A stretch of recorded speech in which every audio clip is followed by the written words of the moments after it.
Rava coming to you from the Moonbet headquarters, the world's first community-owned crypto sportsbook and casino. And I'm coming at you with today's betting picks for May the 3rd. It's a Tuesday. We've got lots of games going on. Like we said yesterday, this is the best part of the year for sports. We've got a whole bunch of Champions League coming up the next 2 days. We've got the NBA playoffs. We've got the NHL playoffs. We've got the Madrid Tennis Masters. We've got baseball going on every day. It literally is the best time of the year. So yesterday we went 1-2 with the picks. We just lost out on the Mavericks by 1 point. Late bucket really did us in, but we were close. We won our first tennis betting pick, and we just couldn't get a goal from Brentford. But let's get back into today's picks. Tuesday, May the 3rd. Once again, we're going to start off going back with Dennis Shapovalov. He was a winner for us yesterday at 1.6, and we're going to jump back onto him today at 1.5. He's going against Andy Murray. Everybody knows Andy Murray, former top #1 player in the world, but making a comeback and suffering still from a lack of match fitness and some of the issues that come along with his recent hip surgeries. So, without further ado, we're going to say that we're going with Shapovalov to win in this matchup at 1.53. It will be on the center court of the Caja Mágica today in Madrid this evening. And the reason we're picking Shapovalov to win is, first of all, he had a very dominant performance yesterday. He won in 2 sets, won quite easily, wasn't really in doubt. He showed some good skills. He's a lefty. He does quite well on clay. And more so the fact that he's going against Andy Murray. Now, Andy Murray won yesterday against Dominic Thiem, which on paper looks like a great victory. But as anybody who's been following the world of tennis knows, that Thiem has been out for just about the last 6 months. And this is really only his third match back. And he was suffering from really poor match fitness. He hasn't really been playing. You could see that, he knew himself.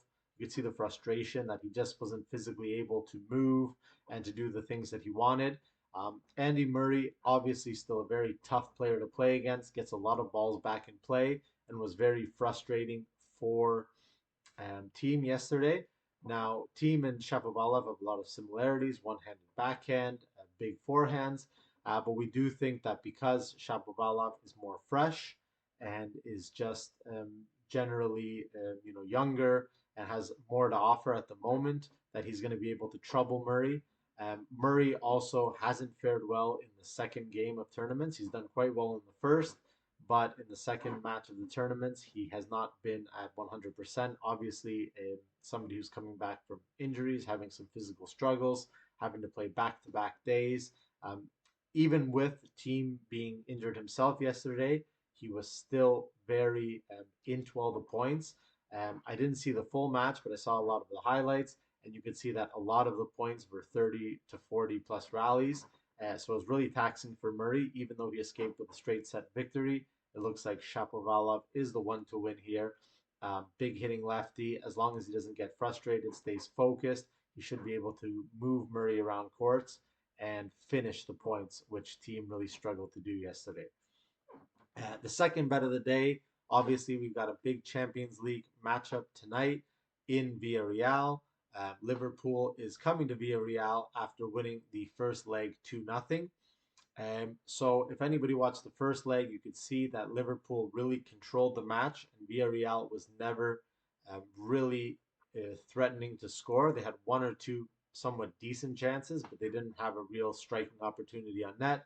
So Liverpool controlled the pace, controlled the match, and I really think that's what we're going to see more of in this match, at least in the first half. Liverpool always does press. They're always looking for goals. Klopp is not one to sit back and wait for the other team to press.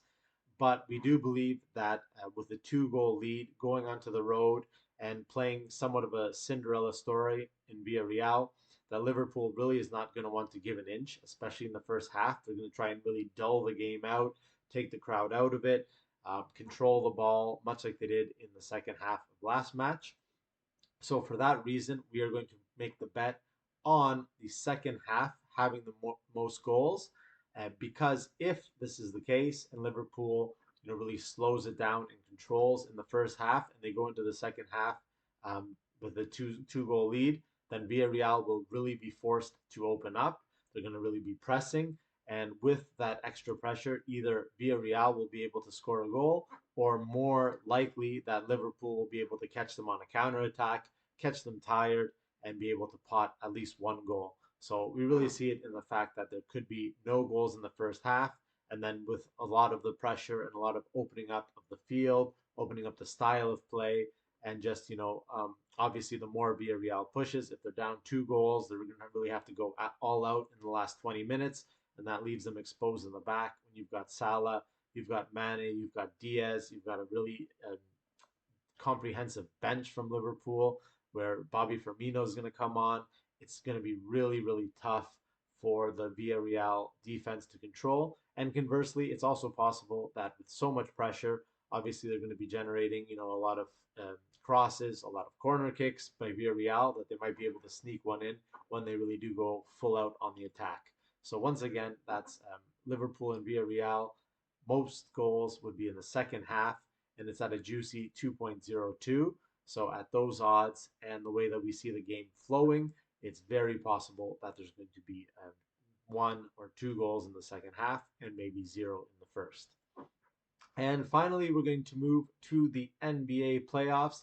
Game 2 of a blockbuster matchup between the Celtics and the Bucks, which is going to be in Boston. In the first game, Boston lost. So this is essentially a must win. They cannot go down 2-0 heading back to Milwaukee. And one of the things that's most important to note is that although they did lose in the first by quite a margin, they shot extremely poorly. They only shot 33% from the floor. And part of this was due to the fact that the Bucks were really swarming Nicholas Tatum, in the paint, really making it hard and really forcing other players on Boston to step up, which they didn't. And conversely, the Bucks did quite well. I mean, not only was Giannis there, but Jrue Holiday came in and dropped 25 points as a secondary scoring option. So when you look at that, obviously the Bucks had the better game plan for Game 1, but the Celtics are really going to have to change their approach, change their style, and also just about the law of averages. It's more likely that Boston is not going to shoot 33%. Obviously, the Bucks are a much better defensive team than the Brooklyn Nets were in the last round that allowed Boston to score so easily. But as long as Boston has, sort of rejigged their strategy, has understood that they can't run everything through Tatum. It also depends to see whether or not Marcus Smart is going to be available. It looks like he's going to be a game time decision with an ankle injury. If he does play, obviously that's going to be a big boost. But if not, Jaylen Brown can still come in and be a very effective secondary scoring option for Boston. So most importantly, we really believe that Boston, A, being at home, and B, losing the first game, they really don't have an option to lose a second game in a row before heading to Milwaukee. So for that reason, we're going to actually buy half a point down. So instead of taking the 4.5 or the 5, we'll take the 4 just to be safe, and take it at 1.81 at the Moonbet Crypto Sportsbook and Casino. Once again, everybody who registers receives a 100% deposit bonus up to $250. And that's an instant deposit bonus where you receive the funds directly in your account to play in the sportsbook, the esports betting platform, or the casino. So you can deposit with Bitcoin, Ethereum, Dogecoin, Binance Coin, USDT, Shiba Inu, and Litecoin. Deposits and withdrawals are instant. They take about 1 to 10 minutes depending on which coin that you use. And there's no KYC to sign up and play. So all you need is a valid email address, and you have to verify your email address, make your deposit, and you're in. You get the bonus.